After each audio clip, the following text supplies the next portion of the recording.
All right, everyone. Mewing is tough, and probably one of the toughest things about it is figuring out how to get the back third of the tongue onto the roof of the mouth.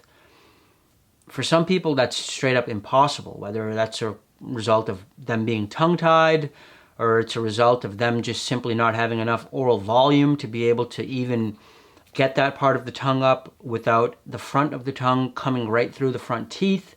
But even for people with, let's say, a sufficient amount of oral volume, even if they don't have a ton of oral volume, they've got enough to pull this off, even if it's just for a minute or less. Even for those people, and I would put myself in that category, it's tough to get the back third of the tongue onto the roof of the mouth. In this video, I want to talk about one trick that I'm now discovering for how to do that. In my last video about mewing, I talked about the suction mewing method.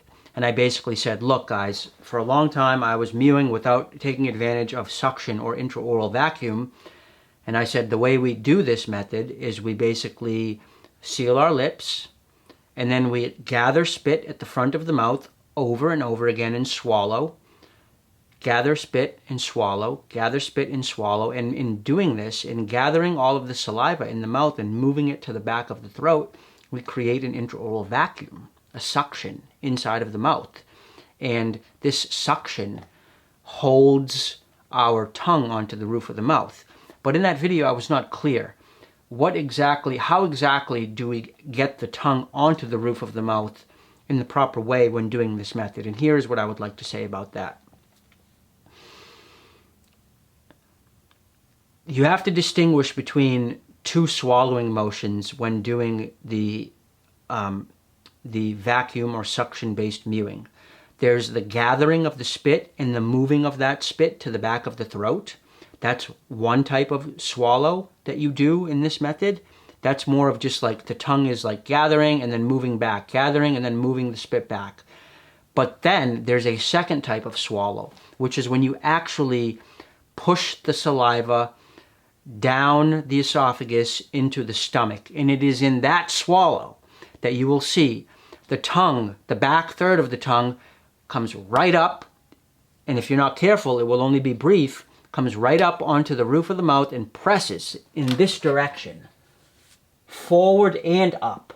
The ass of the tongue comes forward and up and pushes like this. When you do that final swallow, when you push the saliva down the esophagus and initiate the contractions of the esophagus to move the liquid down into the stomach, or if you're eating the solid food.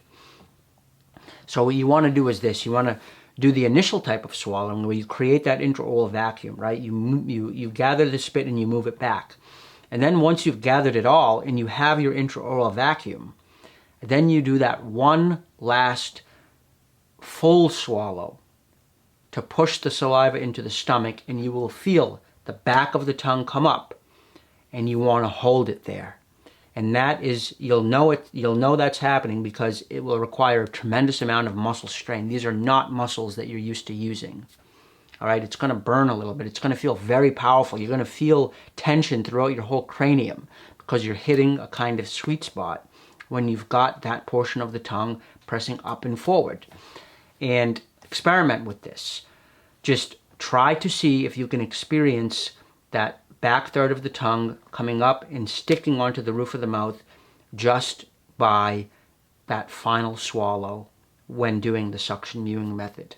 So let me know how that works for you. And please, if you have any refinements to what I've suggested, or if you have an experience that disagrees, or if you have your own way of getting the back third of the tongue up, please share in the comments below.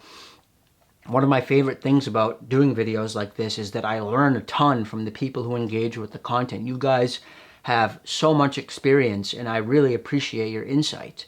So please share for all your thoughts on how to properly engage the back of the tongue onto the roof of the mouth, since in my opinion, it may be the most important thing that we do as mewers. All right, so see you in the comments below. Peace out.